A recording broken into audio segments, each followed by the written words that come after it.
Well, hello again, and of course, one of the most popular events here at World Skills Kazan 2019.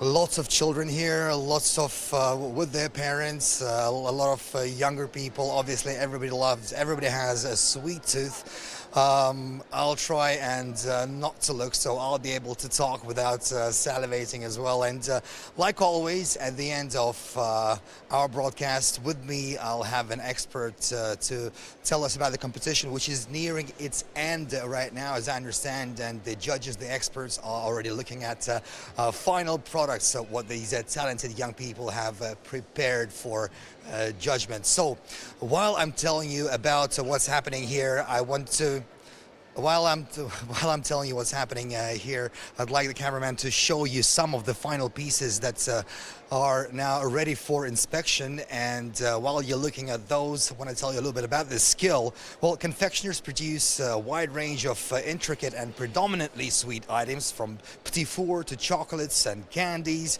to name just a few things. They can be served hot or cold, everywhere from hotels and restaurants to specialist stores.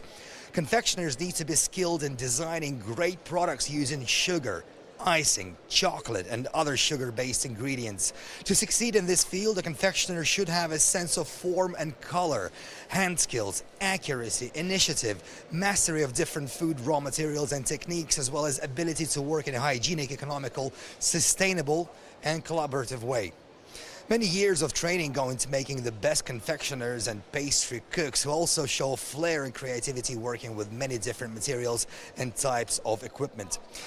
Confectioners work in small and mid-sized pastry shops, cafes, in restaurant industry, and in catering services, to name just a few things.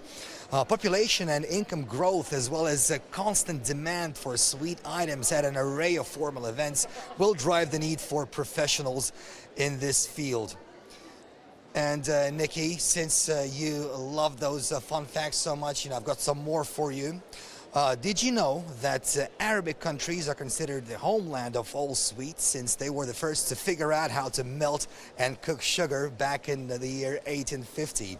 I'll tell you more fun facts later. Well, one right now. Actually, the word confectioner is derived from the Italian verb candiere, which means to candy. So now that both you and I are a lot smarter, we know a lot more about candy, it's time to introduce our expert for this skill area. And those of you who have been watching our broadcast from the very beginning, you probably will recognize him. And this is, of course, Mr. William David Marcel Torren. Thank you so much for being with us again. See you again. Thank you. So, we're looking at final pieces here, final product. What is it? So this is all made out of sugar. This was made on the first day of competition. Obviously we're on day 3, so we're coming into that kind of last final stretch of the competition. And today it's all about chocolates. So the judges have been locked away for most of the day tasting the competitors' chocolates that they're making today.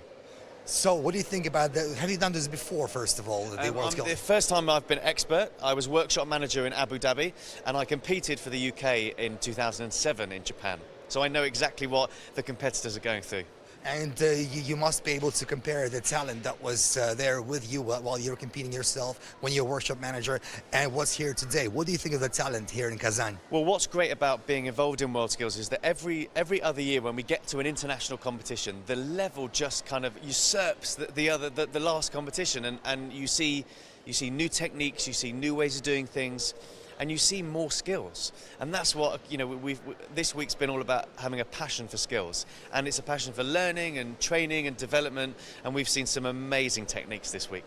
There's definitely a lot of passion. I also saw a lot of sorrow as well. Some of the competitors, when things don't quite work out after they did so much and with so much effort put in, and their figure collapses or something like that happens. What goes through the heart of a competitor at that point? Oh, well, I mean, the competitor will, we've had tears, we've had tantrums this week. But the reason why is because these competitors have put such hard work and determination into getting to this point. 6 months to a year to 2 years and so on. They've put their heart and soul, life and soul into this competition, in this training. So when something doesn't go right, they are their worst critics. or their harshest critics. But also you've got, you know, the judges are the experts that have trained these competitors are so passionate for them. They want to see them succeed. You know, we all want to see our competitors get a gold medal. That's what we're here for. So yeah, they will be sad. They will have a heart full of sorrow. However, they've just got to park that and focus on the next job in hand. Since we have so much talent here, these people are already champions in their field within their respective countries and regions. Would you say we're looking at some of the world's top chefs here, well, top patisserie and confectionery chefs? Absolutely, these pastry chefs are the best in their countries, and by the end of the day after next at the closing ceremony, we'll find out who are the best young pastry chefs in the world. And obviously there's quite a lot of media here, quite a lot of press. Do you think we bother them with our constant taping and whatnot? Well, I think we're a bit lucky here at Pâtisserie. We've got these perspex screens, so the pastry chefs are a little bit shielded from the media and the crowds. However, this is a pressure test. You know, this is the ultimate competition for all the skills. So, you know, a little bit of pressure is good. You know, to see them, you know, at the Olympics, we see these amazing athletes being pushed to their limits. It's what we want to see with these skill athletes. There are so many food shows around the world. Every single country has at least 3 or 4. Do you think we might see some of these people on TV sometime in the future, or perhaps some of the greatest restaurants in the world? I think we might do. You know, we've seen some amazing techniques already today. Tomorrow they'll have some mystery tasks, so we'll be really seeing them under pressure. We'll see them come up with some beautiful desserts. So that's what we're going to see. We've seen chocolates today, and we've seen some amazing. In fact, they're all amazing, and they taste pretty good as well. And one final question, I'll let you go. I know it's time for judgment. And speaking of judging all these wonderful people, it's not an exact science, if you will. So there is no like yes or no questions. There's a lot of creativity here. So the judging is expected to be subjective, isn't it? Or how is this the process judged? Because some people say, oh, I think mine was better than his, or something like that. And there's no way to determine that, to put your finger to saying like you did this wrong, you did that wrong, this is what you should have done. How is it judged? Well, quite the opposite. It's very much subjective and objective. So, for example, we will ask our competitors to produce a certain number of chocolates. Now, if let's say it's 15 for argument's sake, if they produce 16 chocolates or 14 chocolates, that's wrong. We want them to produce 15 chocolates and present those. More pressure. More pressure. So again, it's making sure that they can follow the test project, that they've worked on that, and that their recipes work to those kind of standards. We've got new marking schemes, and we're working through those, and it's very, very intense marking, rather than oh, I like the colour green and this chocolate is green, I'll give it maximum points. It's very much the opposite. It's different teams doing different parts of the judging as well. So one team might judge the filling, but the other team might judge the outside, so on and so forth. Fantastic. Thank you so much for being with us here today, and best of luck in the rest of day and a half, well, less than a day and a half. Maybe, really, because we've got a half day tomorrow, so we're into the last day. Fantastic. Thank you very much. Best of luck to you, sir. Thank you.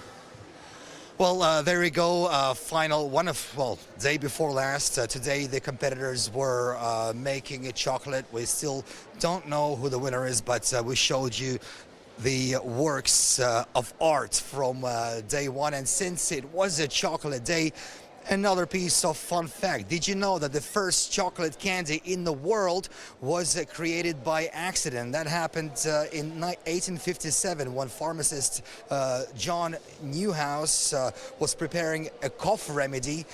He came out with a chocolate, and then it was his wife that decided to put it in a golden wrapper. So there you go. Now you know more. Back to you in the studio, Nikki.